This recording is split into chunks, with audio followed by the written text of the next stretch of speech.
Hello, সবার কি অবস্থা? আসসালামু আলাইকুম। তৌফিকেস গার্ডেন অ্যান্ড ব্লগিং চ্যানেলে আবারও সবাইকে নতুন আরেকটা ভিডিও দেখার জন্য ওয়েলকাম করছি।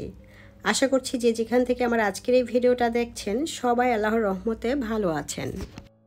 আজকের ভিডিওতে আমি আপনাদের সাথে দারুণ মজার মচমচে খাস্তা তালের বড়া রেসিপি শেয়ার করব।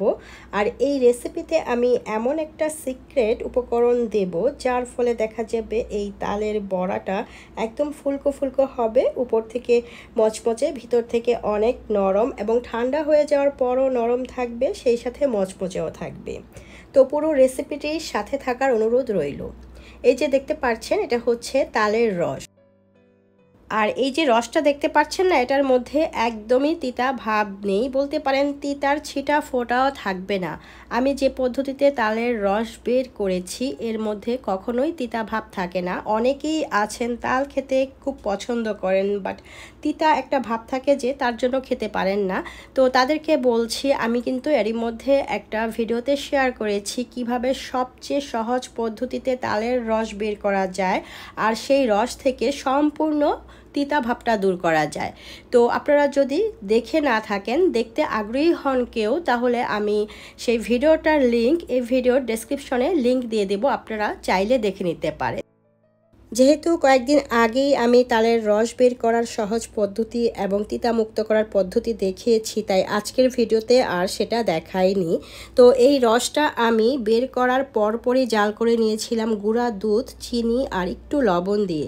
আর এখন যেহেতু আমি তালের বড়া তৈরি করছি, তাই আবারও একটু জাল দিয়ে ঘন করে নিয়েছি। সেই সাথে আমি মিষ্টির পরিমাণ বাড়ানোর জন্য খেজুরের গুড় অ্যাড করেছি। মিষ্টিটা যার যার টেস্ট অনুযায়ী দিতে হবে, চাইলে চিনিও দেওয়া যেতে পারে। তারপর আরও কিছুক্ষণ জাল করে কিছুটা ঘন করে নামিয়ে ঠান্ডা করে নিচ্ছি। যখন হালকা গরম আছে ঠিক সেই সময়টাতে এখানে আমি চালের গুঁড়া অ্যাড করে দিচ্ছি। এই চালের গুঁড়াটা ডিপ ফ্রিজে ছিল, তাই বেশ কিছুক্ষণ আগে বের করে একটু নর্মাল করে নিয়েছি। যেহেতু একটু দানা দানা ভাব ছিল, তাই আমি একটু চালনি দিয়ে চেলে দিচ্ছি। এখানে আমি 1 কাপের মতো চালের গুঁড়া দিয়েছি।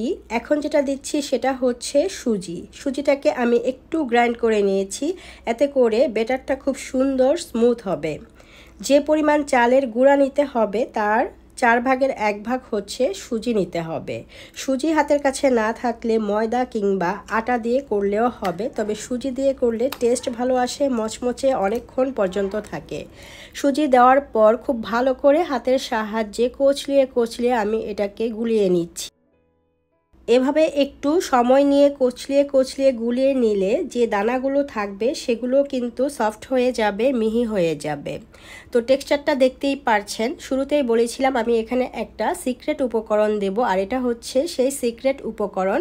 এটা সাইট্রিক অ্যাসিড। এখান থেকে আমি 25 থেকে 30 দানার মতো দিয়ে দেব। আর এটা দেখতে অনেকটা বড় দানার যে চিনি থাকে না, ঠিক সেই রকম। হাতে নেওয়ার পরই একটু ঠান্ডা ফিল হবে।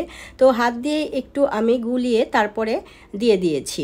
এটা দেওয়ার পর দেখতে পারবেন যে এই পুরো গোলাটার মধ্যে একটা সুন্দর সিল্কিনেস ভাব আসবে। ব্যাটারটা আরও বেশি সফট এবং মোলায়েম হয়ে যাবে। তো আমি হাতের মধ্যে নিয়ে একটু দেখাচ্ছি যে বড়ার শেপ হচ্ছে কি না। তো এখানে আমাকে আর পানি কিংবা লিকুইড দুধ কিছুই দিতে হচ্ছে না। ওই যে তালের যে রসটা করে নিয়েছি সেটাতেই পুরো গোলাটা সুন্দর মতো হয়ে গিয়েছে। এখন এই গোলাটাকে জাস্ট 10 থেকে 15 মিনিটের জন্য রেস্টে দেব। চুলা কমিয়ে আগে থেকেই আমি এখানে তেল গরম হতে দিয়েছি, এতে করে কড়াইটা খুব সুন্দর সিল্কি হয়ে যাবে, আর কি ননস্টিকে একটা টেক্সচার আসবে। 15 মিনিট পর আমি চলে আসলাম। এর মধ্যে দেখতে পাচ্ছি যে এই গোলাটা একটু ফুলে গিয়েছে, আর কি সুন্দর মতো অ্যাক্টিভ হয়েছে। ওই যে এখানে চালের গুঁড়া ছিল, তারপরে হচ্ছে সুজি ছিল, এগুলো একটু ফুলে গিয়েছে। এখন কেউ চাইলে এখানে নারকেল অ্যাড করতে পারেন। তো আমি নারকেল পছন্দ করি, তাই নারকেল দিয়ে আবারও একটু হাত দিয়ে মেখে নিয়েছি।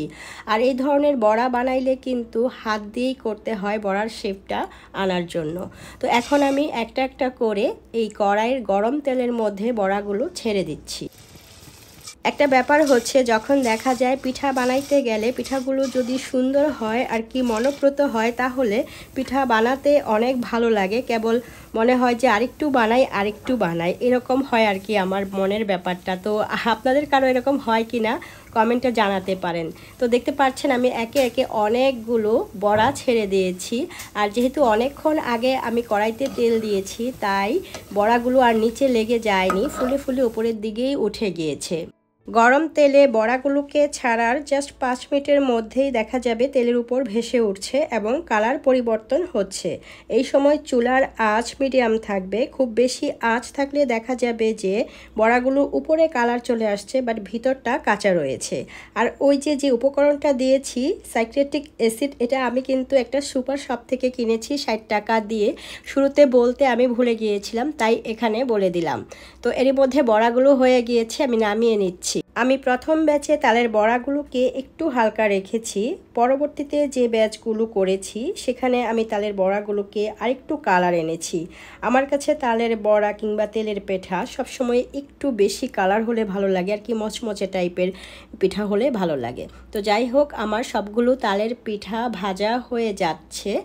এখন একদমই তালের মৌসুম শেষ, তো শেষ মৌসুমে আমি এই তালটা কিনেছি, তেমন একটা ভালো পড়েনি। প্রথম দিকে কিনলে কিন্তু বেশ ভালো তাল পাওয়া যায়।